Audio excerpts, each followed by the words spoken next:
Yastadır ey deli gönül yastadır.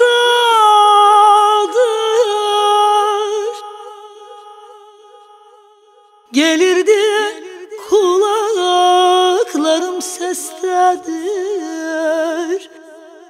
Gel yarim gel, civanım gel. Yağmur yağar zülüflerin ıslanır ey. Var git duman şu yaylanın üstünde. Gel yarim gel, civanım gel. Var git duman şu yaylanın üstünde. Gel yarim gel, civanım gel.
Duman senin pare pare karın var.